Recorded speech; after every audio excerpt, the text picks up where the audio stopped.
folks, this is Chris with Big Guys Hike 2. I'd like to start. So the first thing I have is the Rough Wears Palisades backpack. The nice thing about this is it has the pack, and then it has a removable harness that he can wear, and it has 3 different pockets on each side. So it has a small pocket on the top, has a larger compartment here, and then on the side right here it has a small pocket on the side with some bungees inside to be able to strap some things down inside. I've already put this on him, and we've already hiked about 20 miles on 2 different attempts. Nothing overnight. We did 10 miles one day, 10 miles the other day, and it worked really well. He didn't seem to really care that it was on him. The only thing I would say is he was getting used to the width of it, because he was having problems with not realizing his body was like 3 times wider than it normally is. So when we were going through stuff, he kept banging it against things and getting caught on trees on the path. But he was getting better at it towards the end. That weighs 23 ounces, and so that's the pack we're using. With that, we're going to use the Rough Wear Highland sleeping bag, and it's from Rough Wear. It's a synthetic sleeping bag.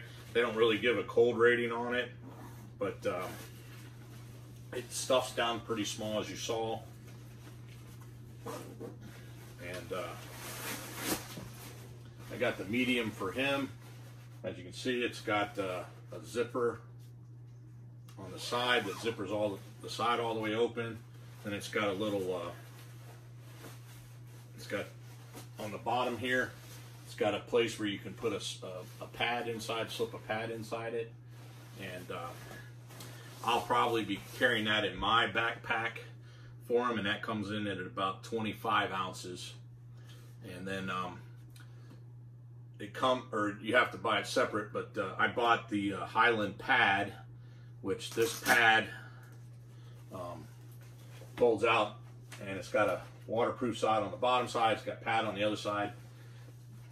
They say it adds extra installation, but he'll be using that for his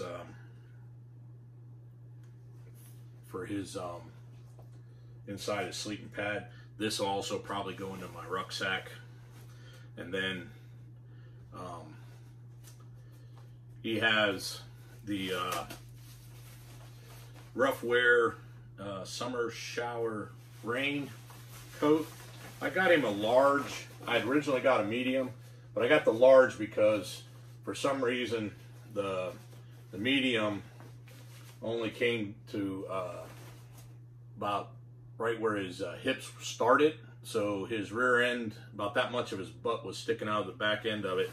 And so I got this one, so this one will actually drape over his tail and fits him kind of loosely, which is nice, because then I could probably, it's got enough material that I can put it over his backpack. And it has rear leg loops, and then in the front it's got a snap that snaps here and goes across his chest underneath, and then his head slips in through here, and it covers part of his neck, but it doesn't cover his head all the way. But this is a rainproof jacket, and it only comes in at 7.35 ounces, and that'll go into one of the side pockets on his vest, or I mean on his backpack. And then this is the Rough Wear Power Hand winter jacket. It's a little different because that has straps on it, but this here actually has a spandex bottom to it that's actually somewhat padded with some fleece on the inside, and it has a zipper that goes down the side all the way, and then their feet go through here, their front legs, and then it zips up on them. And this is in a medium size, and this fits him really well. And he actually seems to enjoy wearing this part. So anyway, so, and it's the same thing on the rear end part. A little bit of his butt sticks out, but I like it because it doesn't interfere down at the bottom whenever he's got to go to the restroom or anything like that. And he's got a lot of fur, especially around the neck and his rear end. He's got a lot of extra fur. Border Collies have a double coat, and he's kind of medium hair for a Border Collie, so I've seen some that have a lot more hair in him, some that have short hair. He has longer hair, he has a double coat, but it's not super thick, but it definitely is around the neck and around his rear end and his undercarriage, as you want to call it. But he definitely really likes this. The Raincoat, he seems to be indifferent about it, but he really likes this. This is kind of, I think he likes the way it kind of folds onto his chest, so he really likes that. And this will go on the opposite side of his backpack. And then I bought a little bit longer leash for the trail, which this is the Rough Wear 12-foot leash, and it comes in at 7 ounces. And the reason I bought this was it has the thing that this will expand and go around your waist. And what I was finding with the 6-foot lead is I'm a big guy, so by the time you put this around your waist, you end up only having about 1.5 feet, 2 feet in the front. And I'm trying to learn how to use trekking poles, and with the shorter leash, he's too close in front of me, and I'm having problems trying to use the trekking poles. So this will actually give me about a 6-foot leash with it wrapped around my waist, so he'll be out there a little bit farther. And also, when we're walking, he doesn't really pull much, but he's pretty active and likes to run around. So if I'm not using the trekking poles and I'm only holding on to this as a hand leash, it'll give him a little more room to get a little farther out or behind me, so he can get off the side of the trail and sniff. He really likes to explore the area, and that does that. It has the that type of clip, so that's a little bit nicer than the one. It's not very heavy, and it has a spring, so if he does try to pull forward, which he doesn't, but if he did, it wouldn't yerk on me right away. So we got that. And then I saw this on, I follow AB Camping, which is a guy named Tony, and he has a Border Collie named Bruce, and he's in New Zealand, and he's from England, but he does a lot of YouTubes, and I follow him. And he gave me the idea with the, he puts a light on his dog at night, so he doesn't lose him when he's running around. I'm not really sure. I'm doing training right now with Red to try to get him off leash trained, but right now he doesn't run off. He stays within sight. He doesn't like you being anywhere he can't see you. You might even heard him bark here a little bit ago, or a couple more times you'll hear him bark. He doesn't like he's locked out of the room, so he's really kind of upset about that. But the problem with him is he spooks easy, so he'll take off for that. And then also, I'm not really sure how he'll react to wildlife, because he does like to chase them in the backyard. And his recall is questionable. He knows his commands, sit, all that stuff, and come. But when you get him out where he's stimulated, as a Border Collie is, they're pretty driven by movement. So I'm working on that, and hopefully getting to where I can consistently get him to come back on a recall when there's distractions. So we've got a year or so to work on that, but if he does, then I'll put this on him, and at night you can see him, and it's got a red light, and then it's got a green light and a blue light, and it's got blinking lights, or stays on. It's got a little clip on it where you can clip it on, but it also has the hook, which is probably what I'm going to use, and hook it onto his collar. This way, when he's running around, you can see him around the campsite. And also for around the campsite, I bought this from Rough Wear, and this is the Rough Wear Runner. And this basically has cordage that you hook from a tree to a tree, and then it has a carabiner that slides up and down on it, and then you hook your dog's leash up to it, and then he's got like the 20 feet from tree to tree, and then the 12 feet from the chain, or from the leash, and he can run back and forth and carry a big area.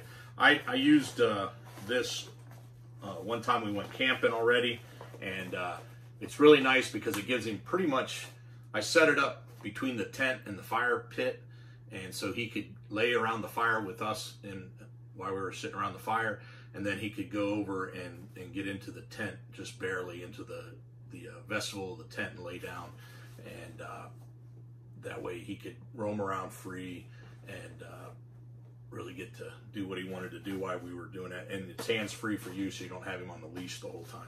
So this is a little bit heavy at 13 ounces, but what I like about it is this is set up so that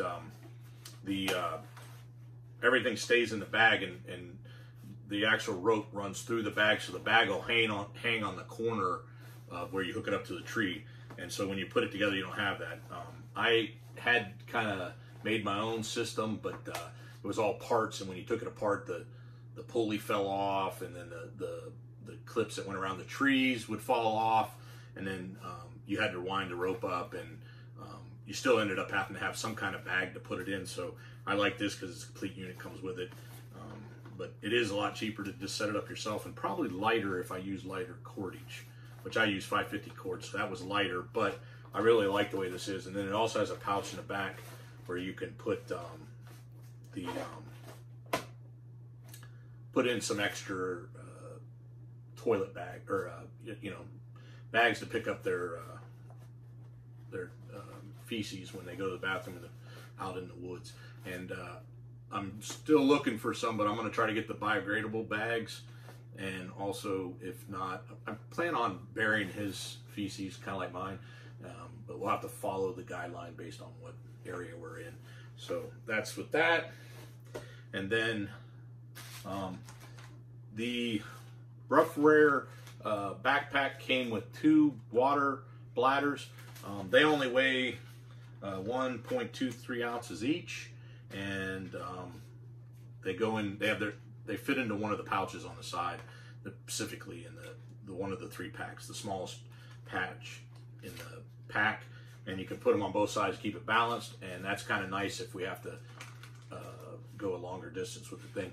He's going to get the water just like me with the using the filter system, and he'll drink the same water I drink. But anyway, this is so if we have to camel up on water. And that brings us to his water bowl. I got these Dyneema water bowls. They weigh 0.2 ounces each. I got a water bowl, and he's got a feed bowl here. We've already tested these out, and he doesn't have any problem eating or drinking out of them, so that was good.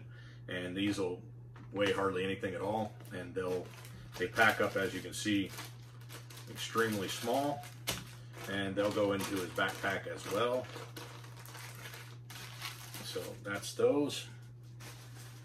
And then I got him for his first aid kit. He has musher cream for his feet, and we'll use that if we need to. And that comes in at about 2.95, so about 3 ounces for that. So that's all we're gonna bring. I've got a first aid kit for me, and a lot of the stuff that'll be in my first aid kit will also be used for him. I didn't do footies because I think people that have problems with their dog's feet are because their dogs aren't used to being out and walking around on a regular basis.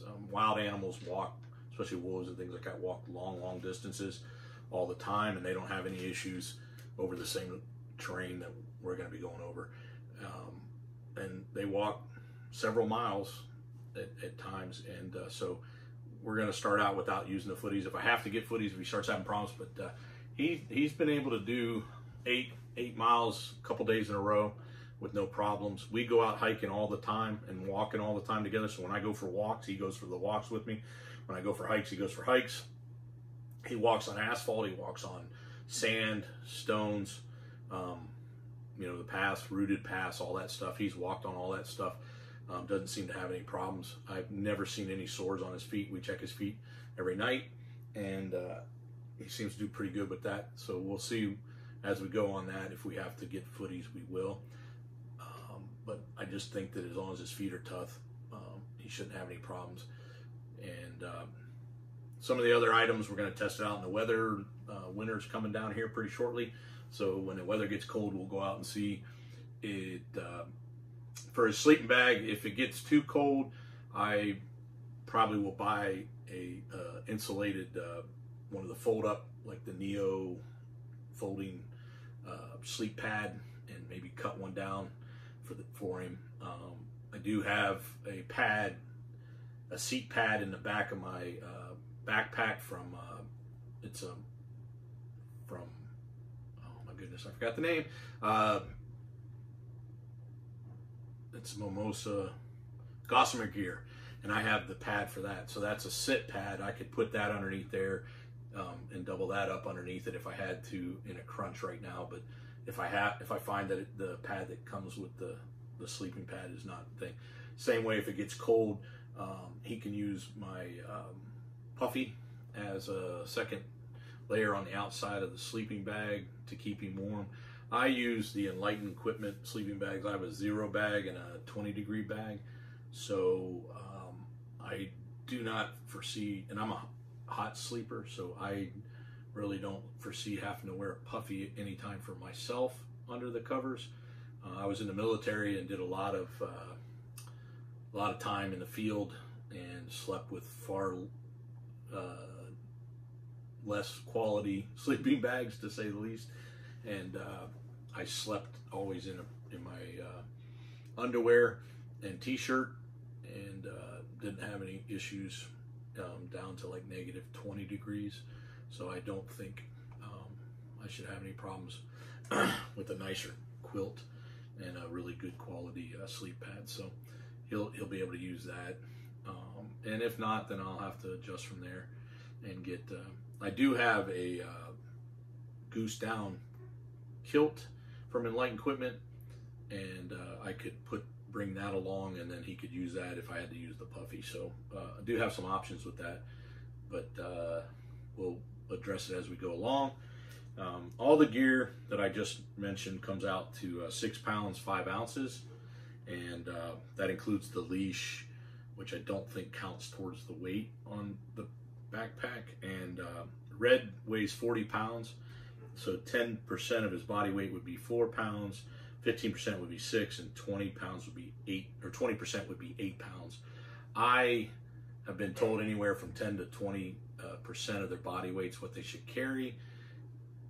He's an active dog. He's healthy. He bounces around like a ping pong ball. So I'm going to go with 15% right now, which is 6 pounds, which comes into what the weight is on that. And like I told you, I'm going to carry his sleeping bag and his sleeping pad, which the two of them together come out to almost 3 pounds, or 2 pounds, almost come out to 2.5 pounds, right in that range. So that'll go into my backpack. So he's actually probably only going to carry about 4 pounds, and then his dog food, he'll probably end up carrying some of that, and that'll put him at about 6 pounds. So we're going to try out with the 6 pounds. If that's too much, then the food could always go into my backpack with my bear bag and with my food. And so we'll see that. And I'm going to use a freezer Ziploc bag for his dog food. We're going to use a high quality puppy food, dried dog food, and some kind of puppy dog food for him. And then I'll probably supplement. I'm one of them bad people that feeds my dogs table scraps. And it really not table scraps, but he eats what I eat. So like when I eat a steak, he actually gets, he doesn't just get the gristle and the nasty parts, he actually gets a little bit of the steak too, because I don't know, I'm terrible. I'm a sucker, I guess, for puppy eyes. But he'll get cheese, and I do a lot of olive oil, so I'll give him oil, fish oils, things like that to help out while we're on the trail. But good quality dog food will do great, and so we'll be doing that. I haven't made up my mind on which dog food, because I want to try to figure out which ones have the higher caloric intake and do that, but we'll definitely look at that. But I think 2 pounds, he doesn't eat that much. He only eats like I think about a cup a day is all he eats. And he eats a pretty high quality dog food now. It's an adult dog food because he's 1.5 years, but so we'll put him on the puppy because it's a little higher calories. So if anybody has any suggestions or things they thought I missed I'd love to hear them in the comments. He's going to be going on the Appalachian Trail with me, but I know already that there are parts of it that dogs like the state park, you can't go in, Smoky Mountains, things like that. He's not allowed in those. And also, I really doubt that I'll take him in the northern part when we get up into the rocky parts that are super rocky, and you do a lot of rock scrambling. So he won't be going on that. I don't really want to subject him to that kind of thing. And if he finds, or I find that he's really not enjoying himself, then I'll pull him off the trail. I don't think that's going to be the case, because when we go backpacking, he goes bananas.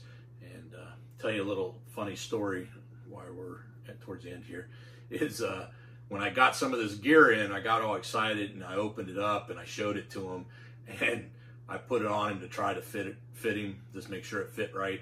And he took that we were going to go hiking right then and there, and he'd run to the door and just go bananas, and made me really feel bad the first time, because I was like, oh, I can't believe I tricked him into thinking we were going for a hike. And so the next couple of openings I did, I made sure I didn't open it until we were going to go for a walk, and then put it on him and then go for a walk, and that way he got all excited. We went for an actual walk. So he's slept in a tent before I got the sleeping bag and the sleeping pad, so he's never slept in a sleeping pad or the sleeping bag, but he did sleep in the tent with me on an overnighter about a month and a half ago, and I was very surprised. I was really worried that he would be up pacing around and moving around in the tent, especially because where we were at, were a lot of wildlife and a lot of noise, a lot of birds especially, but there was even some other animals that were making some pretty good noise out in the brush. And he looked out. I had the one side, it was nice weather, so I had the one side open, and we were zipped in with the mesh, but he could look out, and he just kind of looked his head up, looked around, and then laid back down and went to sleep, and did a really good job. He didn't dig. I was worried that he might dig at the bottom of the tent, because he likes to make a nest when he's sleeping. He didn't do that. He did move around, so he slept at the head for a little bit. He slept in the middle, then he slept down at the foot, and then he slept on top of my feet. Then he slept on the other side of me, where he had like 2 inches to fit in there, and he stretched all in there, and was, if anybody's ever seen a border collie, they sleep all legs up in the air, upside down, stretched out, curled up, twisted, all that stuff. So he definitely moved around in there, but did a really good job. And like I said, we did 8 miles and 8 miles in between on both ends of that, and he seemed to enjoy that. Got up in the morning, he was all excited to go. He's probably in a lot better shape than I am, so he's probably going to be waiting on me other than the other way around. And he doesn't like water. I'm kind of worried about the water crossing, so if anybody has any suggestions on how to get a dog used to water, you would think a border collie would love the water, but mine doesn't. He goes up to the edge, but he doesn't go in the water. It freaks him out a little bit, and we're working on that with him. He's a very cautious dog about new things, so he gets over it pretty quick and figures things out, but the water's the one last thing. He freaked out about bridges, but he's been over bridges. He's been over rope bridges, and he's been over bridges that have no bottom, like they're metal mesh, and he can see down through, and he doesn't freak out about that. So he was a little cautious on the first bridge he ever went on, but then ever since then he's just runs across bridges, and so that's good. So like I said, we'll have to see where we're at on the water crossings, because I surely don't want to be carrying his little butt across every single stream. But he only weighs 40 pounds, so it ain't too hard to do. But hopefully he'll get over that, because I'd like to see him cool off in the water. And with that being said, he really doesn't drink from the streams, which is a good thing, I guess, so that he'll be drinking the water with me, and it'll be filtered, so we don't have to worry about that. He gets his shots on a regular basis, gets dewormed on a regular basis. He takes his heartworm preventative monthly, and the heartworm preventative also has in the tick and flea meds, so that if he gets bit, they die, so we don't really have to worry about the ticks on them. I'll still do a tick check on them, but if they do manage to hide from me, that'll be it. I'm debating on whether to shave around his certain areas, to kind of, especially in the groin area and his butt, if that might help a little bit, but we don't do that right now, so we'll see. Yeah, so like I said, if you have any suggestions or anything like that, please let me know and put it in the comments below. I'd really appreciate that. Also, if you like what you see, go back and watch some of the other videos and maybe subscribe. And if you hit the like button, that helps my channel expand. I'm trying to build up enough so that I can do a fundraiser for cancer, prostate cancer, which I was diagnosed with recently. And I thought if I'm going to do a through hike in another year, if I can build up my channel, maybe I could do like a donations where I can submit it to cancer research, particularly prostate cancer research. So please let people know if you like what you see. And if you don't like what you see, please comment down what you would like to see or what you'd like to see changed or what I could do better. I'd love that. I also apologize. I've been trying to put content out at least weekly, and it's been 2 weeks since my last one. And I got really sick. I was sick when I did the last one, but I got even more sick, so I kind of missed. But hopefully, that's kind of why I put this video together, was to get at least something out there. I planned on doing an overnight and testing out some of the equipment, especially the tent, and put that as my next video. But like I said, I didn't get a chance to go out because I've been sick. Just starting to feel better now. The next video I'm hoping I'm gonna pitch a couple of the tents that I own and test them out with with the Hurricane Ian, I think, which is hitting Florida right now, and it's supposed to come up here through South Carolina sometime Friday, Saturday, and we usually get pretty good gusts of wind and a lot of rain from the hurricanes that come up through that way. So I'm gonna put my stuff out and water test it to see whether they leak or don't leak, and so stay tuned to see how that goes. And like I said, if you subscribe and do the following thing, I think, then it'll tell you when that video gets posted. So anyway, remember, plan your hike and hike your plan.